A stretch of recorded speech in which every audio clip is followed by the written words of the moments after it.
Welcome back to the Cell Guru Show. We're going to get into LG territory now. You will be pretty surprised to see that LG is back on the show. They haven't come in for a while. At one time, LG was really moving at the speed of light. Somehow they've slowed down, but now back with the bang. We've got two phones. We'll start off with this, the LG Sol. Now, Sol in Korean means sun, and that's exactly what we're going for because this has the brightest screen I've seen in a long time. It's an Ultra AMOLED. Now, many companies actually add one little superlative before and try and make it a marketing feature, not really a feature. For instance, dynamic, heavy duty, super duper, ultra. So we thought another marketing gimmick.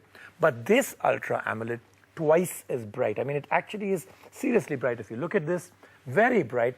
And also great contrast levels, works very well outdoor in the sunlight too. The rest of it, it's typical LG. That's where I feel they should really drum up some new ways of looking at things. 3 buttons at the bottom, typical plasticky look. At the back, a 5 megapixel. It's seriously thin. Again, fingerprint magnet at the back, but 5 megapixel. No flash, which is very surprising. No dedicated camera key, but the screen is beautiful. Let's take a look on the inside. The device runs on Android 2.3 and hopefully the upgrade to the ice cream sandwich will come soon. The 3.8-inch touchscreen was quite an experience. Thankfully, it comes with an impressive 1.4 GHz processor offering fast and quick internet browsing. The videos played without a glitch. Sol comes with 1 GB of internal memory and an expandable memory of up to 32 GB.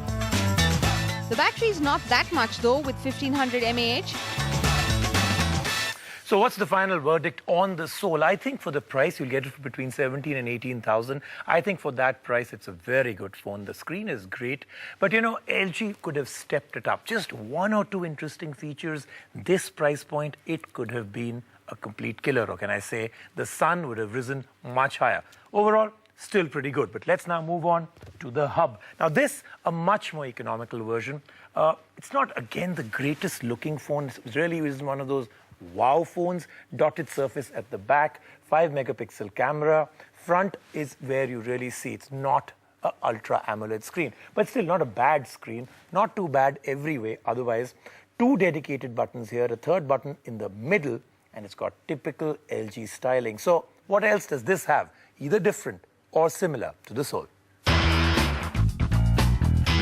It's slightly smaller than Sol and it comes with an Optimus 2.0 user interface. This too runs Android 2.3, but it disappoints with just an 800 MHz processor. No complaints about browsing. It works well. It too has a 5 megapixel camera, but gives a miss to the front one. The memory is expandable up to 32 GB and it comes along with a 2 GB card. NDTV's cricket app, Android and iPhone, fastest scorecard, special analysis, and much more. Download free. ndtv.com/apps.